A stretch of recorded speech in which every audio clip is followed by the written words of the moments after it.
All right, so in this video, we're going to talk about geometric and experimental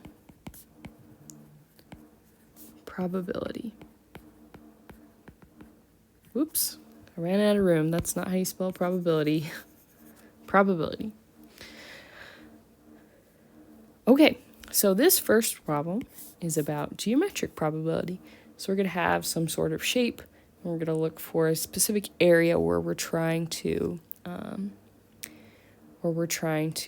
find the probability that you would get in that area. Now, because we're talking about areas, notice we've got two different shapes here. We've got the area of a circle, which is pi r squared, and we have the area of a square, which is the side length square, okay? Now, when we talk about geometric probability, it's going to be that probability of a specific area over the total area, okay? And we're going to calculate a ratio with the two different areas. We're going to compare these areas. So it says you throw a dart at the board shown. Your dart is equally likely to hit at any point inside the square. Are you more likely to get 10 points or 0 points? Okay, so we're finding two different probabilities here. First, we're going to find the probability of getting 10 points, and then we're going to find the probability of getting 0 points. So 10 points. 10 points is this small circle within this whole square. Okay, so notice how it says the circle has a radius of 3, so that's pi times 3 squared.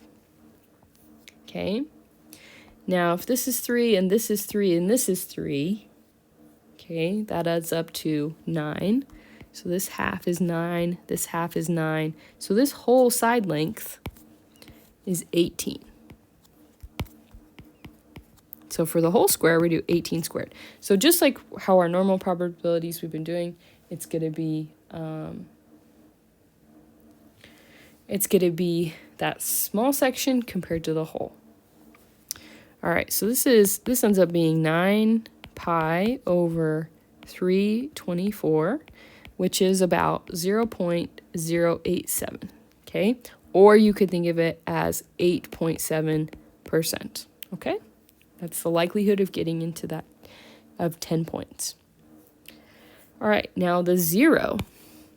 Now the 0 is only these small sections on the sides, okay? Now, in order to end up with just that section, we take the whole and we subtract that circle. We take that circle away, and that'll tell us what's left inside there.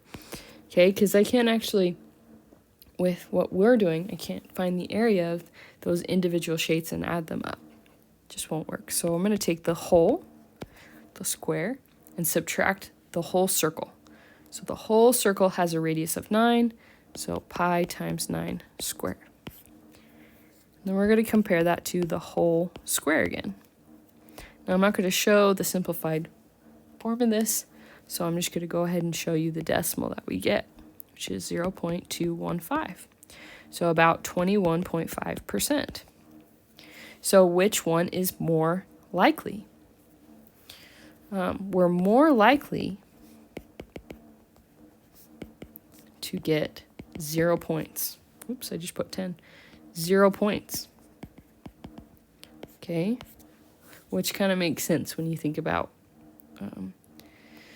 why they would make that 10 a certain shape or a certain size.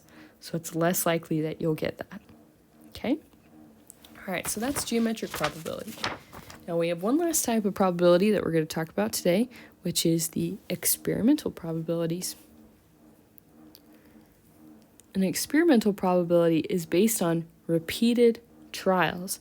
So instead of just seeing all the possible outcomes, I'm looking at how many trials I've had and how many that have been successful in getting what I want. So it says repeated trials of a probability experiment. The number of trials is the number of times the probability experiment is performed. Each trial in which favorable outcomes occur is called a success. The experimental probability can be found using the following. So here's that ratio that we're going to be looking at. The number of successes over the number of trials. Okay, so it says each section of the spinner shown has the same area. The spinner is spun 20 times. The table shows the results. For which color is the experimental probability of stopping on the color the same as the theoretical?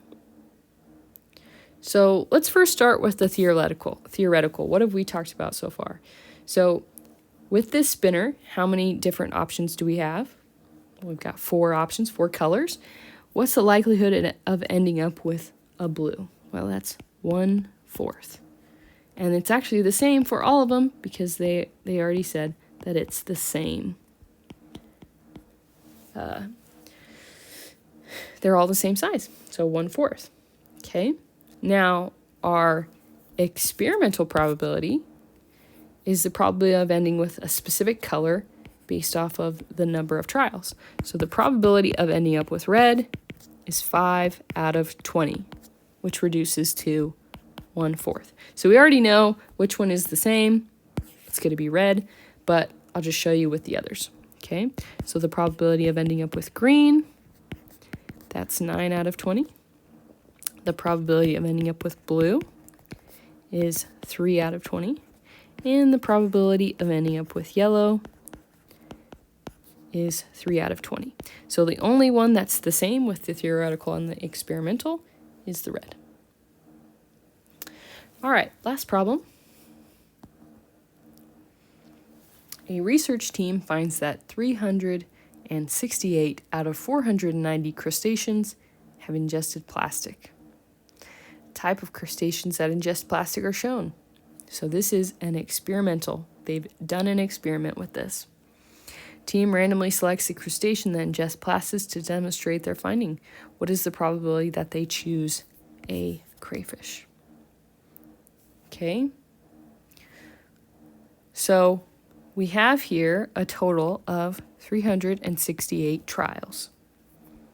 And of those trials, 84 of them are crayfish or crawfish, however you want to say it. So this ends up being about 0.228, or you could say about 23%.